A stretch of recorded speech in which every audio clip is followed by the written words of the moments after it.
Lisi, Yainudi, Kumo, Yainudi! Tata ba na kayo nasa? Ay, ano kayo na ikra? Ay, ginaw kayo na lang ikra! Ay, ginaw ka na sa sana minsan yun! Di Kumo, kadali ayaw. Ay, ginaw kayo na lang ikra! Naku na rin na sa Kumo! Kumo ka na lang ikra!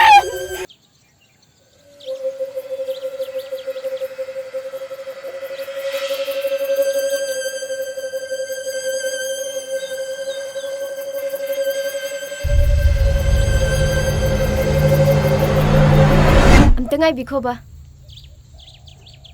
Ako'y darite ma. Kahit sa to ino. Imana boy disat pa.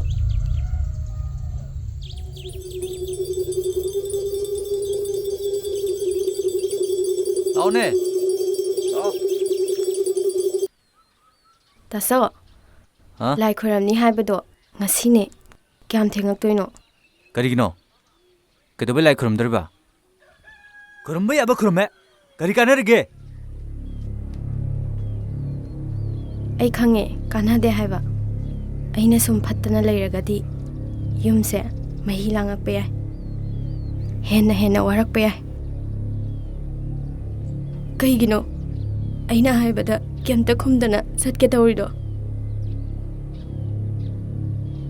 Sannasu aibu uruga kiduna sele.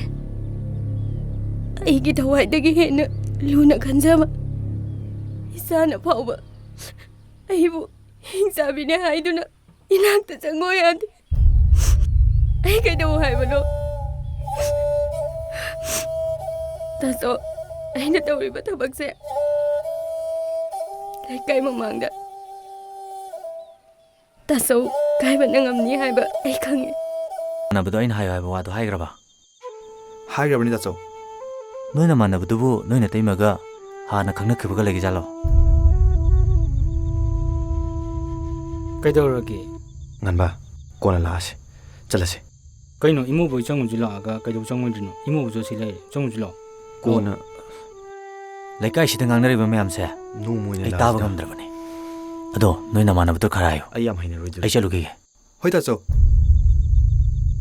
Noina manabase sida la koksalo. Jing. Laune. Amta laune. Ibungo lakpa yam phare. Ai ibungo wari sanagi ngaramine. Hoi amba. Kai takpige daba. Ai gini pido. Panu patul juma sale rabne. Nakoi ni lo unabdo. Ai nungaramni khanbra. Laikai sina kari ngangna ngne. liching yaman haise kaino Tumile. Ngangnarise ma gai gane. Sida no yawni ngai matak tade. Khangidra. ngai ko da yamba gi wadu de wakai lak tawre ai gi tawse pakhang ni aduk lana sukhan ganu yamba ti yamba gumse yamba. Hako taso. Taso. Idai mado. Yamba gi nupin hai bai khange. Ai ngasi bawda kanam talande. Hey. Matung ngam talpada. Ayu patai gano. Taso. eh